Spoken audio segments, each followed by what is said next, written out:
The rainforest is home to some of the most extraordinary species on Earth.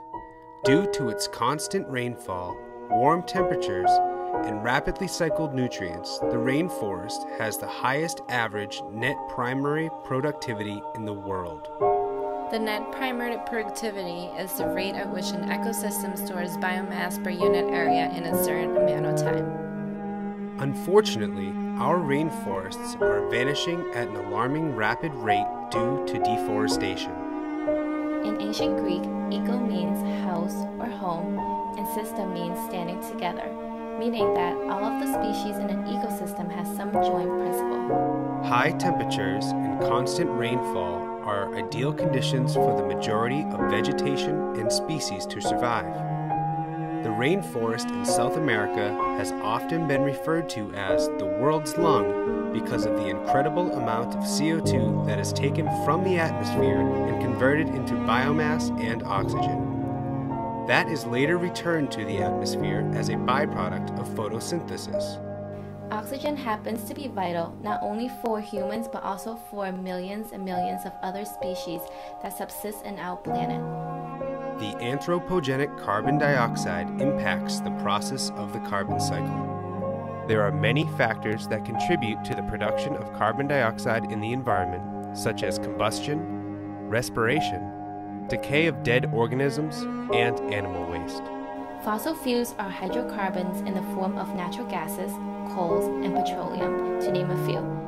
Before the Industrial Revolution, the concentration of CO2 was 280 parts per million. Today, the amount of CO2 has drastically increased to 390 parts per million.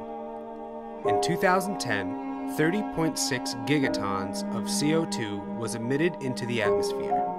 7.1 gigatons of CO2 are due to fossil fuels, and 1.4 gigatons are due to deforestation, both being from human activities which disrupts the normal CO2 production. Today, the amount of CO2 that is being put in the atmosphere is higher than it has ever been since the rise of human beings. These levels show no sign of slowing down. What does this mean? What does this mean? The concentration of CO2 is rising at a rapid rate. High amounts of CO2 have been proven to affect the climate in terms of temperature and decrease rain precipitation in the rainforest. The warmer the temperature is, the more water vapor and condensation over the ocean is, and thus decreases the rain precipitation over the rainforest. The climate in the rainforest is always warm and usually between 20 degrees Celsius to 25 degrees Celsius, and as its name suggests, there is a lot of rain. There is an average of 50 to 260 inches of rain per year. The nutrients are cycled straight from the litter to the plants again. These conditions don't vary much and make it ideal for high productivity all year long. One of the expected changes driven by high concentrations of CO2 is the increase of about 1.8 to 3 degrees Celsius in temperature by the year 2050. Greenhouse effect is the process in which radiation is absorbed by the greenhouse gases such as CO2. Alterations in such process affect the planet's temperature. Many species that live and have adapted to the climate in the rainforest might not be able to survive if current conditions are changed. All of these factors are part of a reinforcing loop that can drive the rainforest into a tipping point.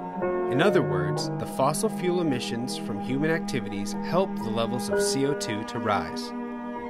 Rising CO2 levels cause the average global temperature to increase along with radiation from the sun.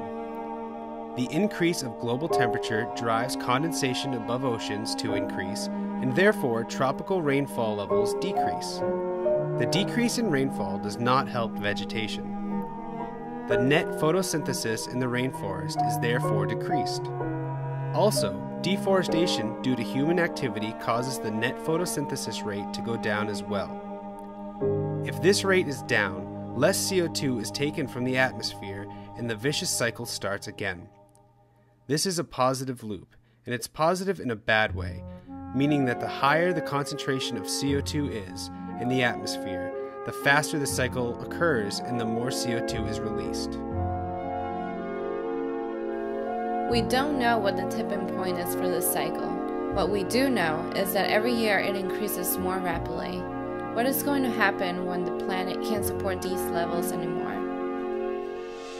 That's the question we should all be asking ourselves. The time to act is right now.